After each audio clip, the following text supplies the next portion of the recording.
Hey guys, it's Chris. From massive construction projects that fizzled out to cities taken by the elements and more. Join me as I show you some of the largest abandoned cities in the world.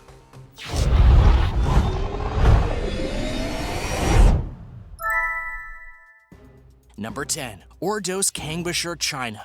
Located in Inner Mongolia, Ordos Kangbashi was built to be a modern city with state-of-the-art architecture, large stadiums, and gorgeous public spaces. The city achieved all of that in just under 10 years, but it failed to attract people.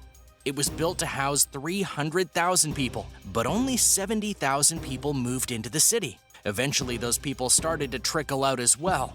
The city stopped building and went bankrupt. Today, it's largely a ghost town, with most of the buildings completely empty. The irony of this is manifold, not the least of which was that when it was first labeled a ghost town, many people resented the accusation. I think at the time most Western media reported about Kangbashi as a ghost city, there were indeed very few people living there, an Ordos native surnamed Wang explained.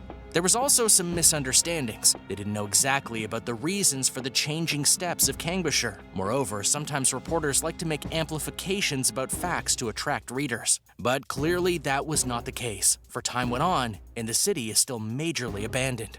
Number 9. Hashima Island, Japan. Despite what people think, Japan is not just one unified landmass of a country. They have several islands off their coast that they have colonized over the years, one of which is now abandoned and a UNESCO World Heritage Site, Hashima Island.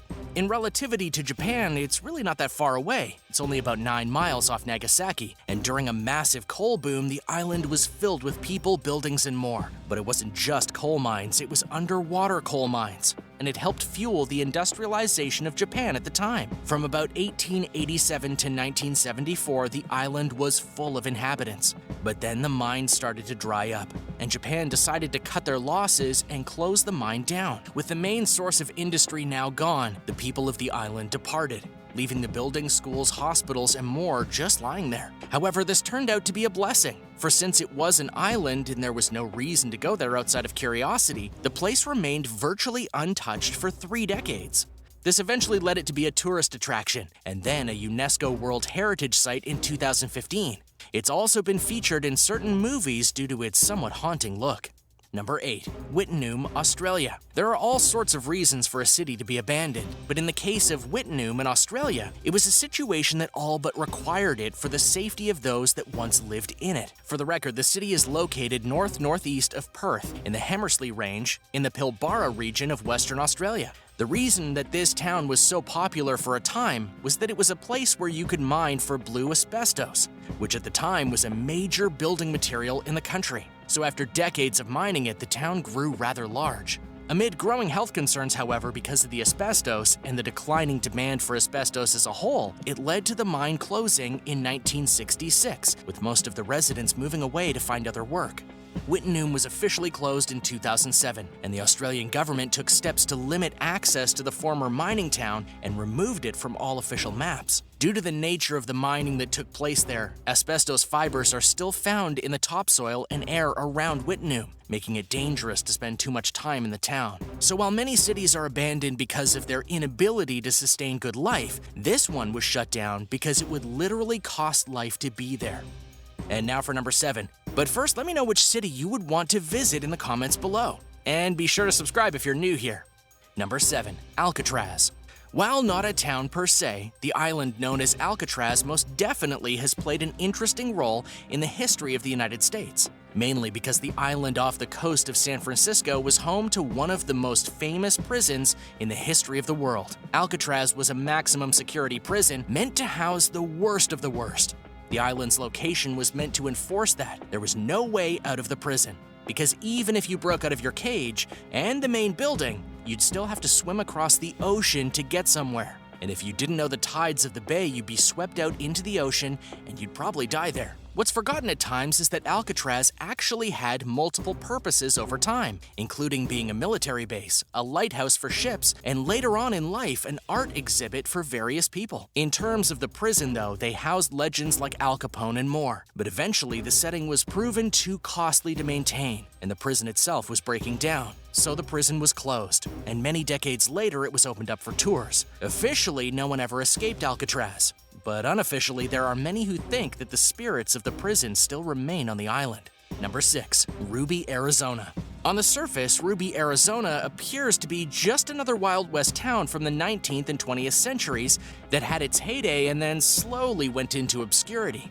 For a time, that might have been true, as the place had a mine that was full of gold, silver, lead, and more. But eventually, it became a place of crime, mainly via the Ruby murders that took place all around the town. The first incident occurred in February of 1920, when Mexican bandits robbed and killed the 2 owners of the Ruby Mercantile. A second attack happened in April of 1921, when Mexican bandits robbed and killed the store's new owners. 2 of the bandits were arrested for the crime, but they briefly escaped custody in July of 1922 after killing another 2 men, which led to the largest manhunt in the history of the Southwest. One that went unsuccessfully, but later the men were captured after bragging about doing the deeds. As for Ruby itself, it was eventually abandoned in 1940, but in a twist, the place is one of the most preserved Wild West towns in the United States.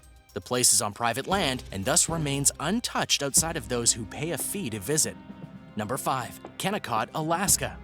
Nowadays, Kennecott, Alaska is a town that is within a national park, Wrangell St. Elias, which just so happens to be the biggest national park in all of the United States. In fact, it's so big that it's larger than Switzerland in terms of area. At one time, though, in the early 1900s, some unsuspecting prospectors realized that the place was a boon for copper. After many investigations, it was dubbed one of the richest concentrations of copper ever seen before. So naturally, a boomtown was built.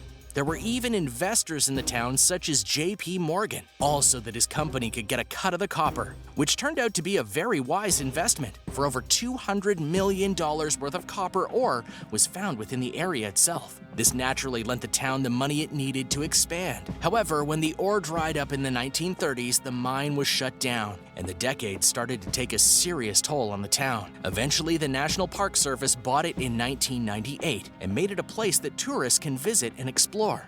Number 4. Pripyat, Ukraine. The Chernobyl disaster left its mark on the world when it had a failure back in 1986. But without a doubt, the biggest casualty of the entire region was that of Pripyat in the Ukraine. At the time, Pripyat was a booming city, even having an amusement park in it because of the amount of people there. When the evacuation notice came, almost 50,000 people from the area had to be pulled out because of the outpouring of radiation from the nuclear reactor. Even though many got out fine, many more were sick because of the radiation, and others died due to exposure. Due to the immediate impact of the area, the town had to be warded off to ensure that no one returned. Over the many years since, the town has slowly started to open up, and there are even tours that can be done in the safe zones of the area. Still, many wonder if the place will ever truly be livable again because of the events that happened there, and what nature has done to the place since, and what it will likely continue to do if it doesn't get inhabited soon. Number 3. Craco, Italy.